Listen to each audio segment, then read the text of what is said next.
더 좋은 부활의 소망, 더 좋은 부활의 소망이라는 제목으로 말씀 나눕니다. 우리가 보는 이 히브리서 11장은 믿음장이라고 합니다. 우리 쭉 봐온 대로 믿음으로 살았던 믿음의 선진들의 삶을 그 예를 들어 쭉 나열하고 있습니다. 앞에서 쭉 본 내용대로 창세기에서부터 출애굽기에 나오는 여러 믿음의 인물들을 쭉 언급해 왔고요. 바로 앞에 31절에는 여리고 정복 시에 기생 라합의 믿음까지도 설명하고 있습니다. 그리고 이제 오늘 본문에 32절 시작할 때 내가 무슨 말을 더 하리요 하는 질문 형식으로 나오는데, 앞에서 자세히 언급한 이 믿음의 사람들 그 예로 충분히 잘했다. 그 이후에 있는 시대의 믿음의 주인공들을 더 자세히 각각 자세히 다룰 필요까지 없을 정도로 더 말을 많이 했다는 거죠, 지금까지. 대신 이제 32절 이후로는 대표적인 몇몇 인물들의 이름과 그들의 삶의 모습들을 묶어서 설명합니다. 주로 사사기 시대 이후 인물들인데, 이름이 기드온, 바락, 삼손, 입다, 네 명의 사사 이름들을 거론합니다. 그리고 그 다음에 다윗 왕, 그리고 선지자 사무엘, 나머지 다른 사람들은 그냥 선지자들로 언급하죠. 그런 사람들의 일을 다 말하려고 하면은 시간이 부족할 정도다라는 것이죠. 한 명 한 명 이들의 인물들을 다루려면은 한 인물도 설교 한 편을 할 수가 없죠. 참 많은 시간들 들여서 다 이제 나눠야 될 사건들, 그들의 삶입니다. 그래서 33절에서 이후에 이런 인물들의 흔적을 통째로 쭉 그냥 설명합니다.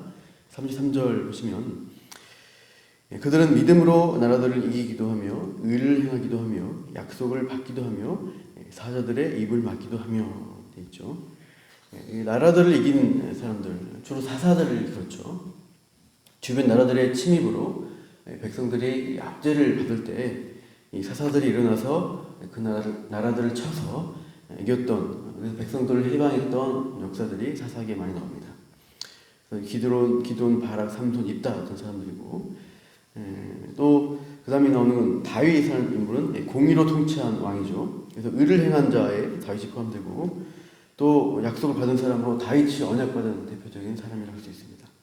그 외에 사무엘이나 다른 선지자도 의를 행하며 약속을 받은 어떤 삶을 살았습니다. 그리고 사자들의 입을 막은 대표적인 사람은 다니엘 같은 선지자죠. 사자굴에 던져졌는데 천사가 사자들의 입을 막아서 다니엘이 살아서 나왔던 것이죠. 34절로 가시면 불의 세력을 멸한 사람인데, 이들은 다니엘의 세 친구를 가리킨다고 써 있습니다. 칼날을 피하기도 하며 연약한 가운데 강하기도 하며 전쟁에서 용감하게 되어 이방 사람들의 진을 물리치는 사람들, 그래서 다 사사들과 관련이 깊은 내용들을 할 수 있습니다. 35절 보시면 여자들은 자기의 죽은 자들을 부활로 받아들이기도 하며 되어 있습니다. 즉 죽었다가 다시 살아나게 돼서 받아들인 경우, 다시 품에 안는 경우가 있었죠. 수넴 여인의 아들이 죽었을 때 엘리사가 그 아들을 다시 살려서 그 여인에게, 그 엄마에게 안겨줬던 사건이 있습니다. 그래서 이렇게 35절 앞부분까지 내용은 주로 믿음의 삶을 통해서 승리를 경험한 내용들입니다. 그러니까 승산이 없던 전쟁에서 극적으로 이기게 된 것들, 위기를 극복해냈던 경험들, 또 인간의 연약함이지만은 하나님이 그것 나타나신 강하심으로 응답해 주셨던 그런 내용들이라고 할 수가 있습니다. 반면에 35절 하반절에 이후부터는 38절까지 내용은 믿음을 지키기 위해서 살았는데 그 결과로 고난과 시련과 때로는 죽임당한 사례들을 언급하고 있습니다. 35절 하반절 보십시오. 또 어떤 이들은 더 좋은 부활을 얻고자 하여 심한 고문을 받되 구차히 풀려나기를 원하지 아니하였으며 나옵니다.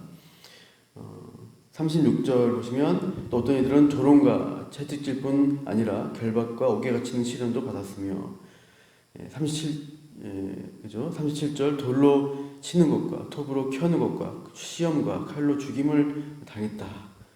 이런 사례들, 우리가 이제 구약 보면 에레미야 선지자 같은 경우는 감옥에 많이 갇히고 매도 맞고 굶어 죽을 위기도 처합니다. 참 많이 울었습니다. 그리고 탈무드 전성에 의하면 이사야 선지자 같은 경우는 톱으로 켜서 죽임을 당했다는 전성이 있어요. 그래서 하나님 말씀을 전하고 증거하는 일을 하다가 악한 시대에 그렇게 힘들게 고난당하고 죽임당한 참 많은 선지자들이 있었던 것이죠. 양과 염소 가죽옷을 입었다는 것은 37절 하반절이요. 매우 거칠고 조악한 의복을 입고 살았다는 것이죠. 광야에서 유리하며 살았던 것. 예수님 시대에는 세례요한이 그렇게 살았고, 대표적으로 엘리야가 그런 가죽옷을 입고 광야에 동굴에 숨어 있었다는 것도 우리가 기억합니다. 궁핍과 환난과 학대를 받았죠. 38절 하반절에 광야와 산과 동굴과 토굴에 유리 방어하는 삶을 살았습니다. 근데 그들의 삶이 어떤 거냐? 세상이 감당할 수 없다고 하는데, 이것은 세상의 방식으로, 세상의 가치관으로 이 믿음으로 사는 사람들의 삶의 방식을 이해할 수가 없는 거죠. 왜 그렇게 사서 고생하지? 하는 그런 의문을 낳는다는 것입니다. 그러나 그들이 바라본 것은 무엇이었나? 그들이 추구한 것은 우리 35절 하반절 처음 시작할 때 나오죠. 35절 하반절 보시면 또 어떤 일을 하면서 더 좋은 부활을 얻고자 하여, 이 더 좋은 부활은 그 35절 앞에 나오는 부활, 죽은 자들 부활로 받아들이는 그 부활과 좀 다르죠. 수냄여인이 자기 아들의 부활을 경험한 것은 육체적으로 다시 살아난 경험입니다. 소생한 것입니다. 그러나 35절 하반절에 더 좋은 부활은 단순히 육체적 생명이 아니라 영원한 부활을 의미하는 더 좋은 것이죠. 즉 영생에 대한 소망을 바라봄으로써 이 구약에 있는 믿음의 사람들이 고문과 시련과 죽임과 학대를 받으면서 믿음으로 그 평생을 살았던 것입니다. 그래서 그 39절 보시면 이 사람들, 지금까지 언급한 이 구약의 믿음의 사람들이 참 그 더 좋은 부활을 바라보고 살았는데 증거를 받았죠. 약속에 대한 증거를 받았지만 결론적으로 약속된 것을 받지 못했다라고 표현합니다. 그래서 잘 해석해야 되는데요. 그러니까 믿음으로 약속을 바라보고 살았지만, 더 좋은 부활을 바라봤지만 구약 시대에서 당장 그 약속의 성취를 경험하지 못했어요. 왜냐하면 그 약속이 언제 성취되기 때문이죠. 신약 시대에 예수님이 오셔서 성취되는 것들입니다. 구약이 아니라 신약 시대에 새 언약의 성취를 이루신 예수님을 통해서 그 더 좋은 것들을 받게 된 것이죠. 40절 보시면 40절 같이 읽어보겠습니다. 시작. 이는 하나님이 우리를 위하여 더 좋은 것을 예비하셨은즉 우리가 아니면 그들로 온전함을 이루지 못하게 하려 하심이라. 하나님이 우리를 신약 백성을 위해서 더 좋은 것을 예비하셨다라는 것이죠. 이 신약 백성을 위해서 더 좋은 것, 새 언약의 성취를 하나님이 준비해 주셨다는 것입니다. 그러니까 예수님이 오셨기 때문에 더 좋은 것, 약속의 성취가 이게 이루어진 것입니다. 그래서 우리가 아니면 신약 백성의 신약이 없이는 구약 백성이 온전함을 이루지 못한다는 표현을 40절에서 하고 있는 것입니다. 그러니까 우리가 이제 히브리서 1장에서 쭉 얘기한 대로 구약으로는 완전할 수 없죠. 구약 성도의 놀라운 믿음에도 불구하고 결국 성취는 신약 시대의 새 언약과 더불어서만 이 더 좋은 부활, 더 좋은 것이 우리에게 주어진다는 것을 이렇게 표현한 것입니다. 곧 예수 그리스도가 오셔서 십자가에 죽으시고 부활을 통해서 사망과 이기고 죄 문제 해결하시고 영원한 생명을 약속하신, 이루어주신 그 사건을, 그 은혜를 말합니다. 최종적으로 이 신구약 우리 믿음의 백성들이 얻고자 하는 것은 뭐예요? 이런 고난과 환난 당하는 이유는, 믿음으로 사는 것은 더 좋은 부활을 얻기 위해서, 더 좋은 약속, 하나님이 주신 그 영생을 누리기 위해서 이렇게 믿음으로 사는 삶을 고난 가운데서도 감당해 나가는 것이죠. 우리가 살아가는 이유도 그럽니다. 우리가 세상 사람이 볼 때 왜 저렇게 새벽에 이렇게 나와서 또 참 돈과 시간과 또 때로는 저렇게 보이지 않는 것을 추구하면서 저렇게 살아가는가 질문하게 될 때, 우리는 너희들이 알지 못하는, 세상이 알지 못하는 더 좋은 부활을, 더 좋은 소망을, 더 좋은 약속을 붙드는 자들이다. 이것이 더 좋은 것을 알기 때문에 우리가 이 현실에서 때로는 우리가 희생을 감수하며 살아간다는 것, 그 당당함과 소망을 가지고 오늘 우리가 믿음으로 살아가시는 저 여러분 되기를 축원합니다. 기도하겠습니다.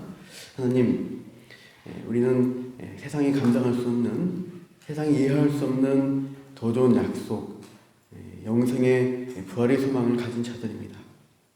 이것을 위해서 예수님을 믿은 그 믿음 가운데서 우리가 우리의 인생의 모든 것들, 우리의 정체성을 걸고 하나님을 바라보며 오늘도 나아갑니다. 때로는 이 믿음 때문에 당하는 손해와 고난과 또 여러 가지 참 세상적으로 살 때 누릴 수 있는 것들을 포기하고 살아가는 이 믿음의 삶에 참 우리는 더 좋은 저 하늘의 소망, 이 영생이라는 것을 우리가 누리며 세상 삶보다 더 복된 삶을 살아가는 자부심을 가지고 오늘도 이 믿음 붙들고 힘있게 살아가게 하여 주시옵소서. 감사하며 이 모든 말씀 예수님 이름으로 기도합니다. 아멘. 시간 개인적으로 기도하시겠습니다.